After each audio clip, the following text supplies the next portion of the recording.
এই মুহূর্তে আমি বলতে পারছি না তাদেরকে কবে উইথড্র করা হবে, তবে অবশ্যই সেনাবাহিনীকে মাঠ পর্যায় থেকে একসময় উইথড্র করা প্রয়োজন করতে হবে।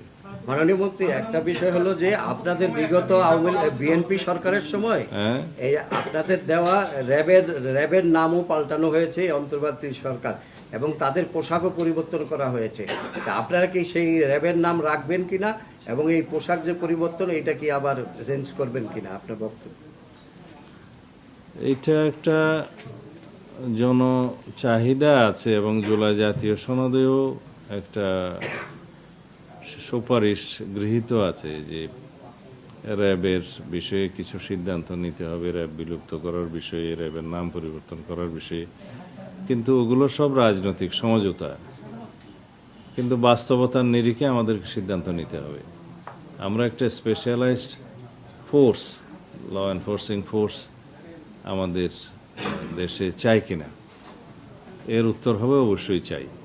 তখন আমরা সেটা কি আদলে রাখবো, তাদের জুরিসডিকশন কি হবে এবং তাদের অ্যাকাউন্টেবিলিটি কি হবে, তাদেরকে কিভাবে আমরা ট্রান্সপারেন্ট রাখতে পারি এবং সর্বোচ্চ সেবা গ্রহণ করতে পারি, এগুলো পরীক্ষা নিরীক্ষা করে আমরা এই বিষয়ে সিদ্ধান্ত নেব। 2024-এর 5ই আগস্টের পরে অন্তর্বর্তীকালীন সরকারের সময়ে যে নির্দেশনা জারি করা হয়েছিল যে লাইসেন্সকৃত অস্ত্র জমা দেওয়ার জন্য, তার মধ্যে যে সমস্ত অস্ত্র জমা পড়েনি তার এই সমস্ত ক্ষেত্রে কি আইনি ব্যবস্থা নেওয়া হয়েছে, গৃহীত পদক্ষেপ কি, সেই মামলাগুলো উদ্ধার হয়েছে কিনা, সেই অস্ত্রগুলো বেআইনি বিধায় সেগুলো উদ্ধার করা হয়েছে কিনা, বা কি আইনি পদক্ষেপ নেওয়া হয়েছে, মামলা করা হয়েছে কিনা। তৃতীয়ত আরেকটা নির্দেশনা আমরা জারি করেছি আজকে,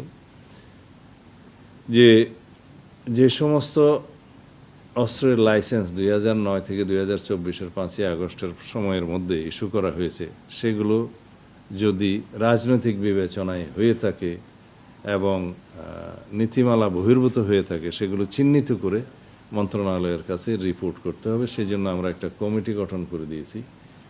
deputy commissioner, police super, additional district ম্যাজিস্ট্রেটকে সদস্য সচিব করে এবং এনএসআইয়ের যুগ্ম অথবা উপপরিচালক জেলার তাকে সদস্য করে এবং পাবলিক প্রসিকিউটরও সেখানে সদস্য থাকবে।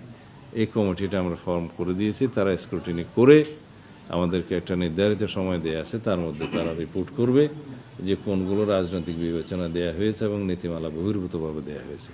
তখন সেই বিষয়ে আমরা রিপোর্ট পাওয়ার পরে মন্ত্রণালয় পর্যায়ে সিদ্ধান্ত নেব।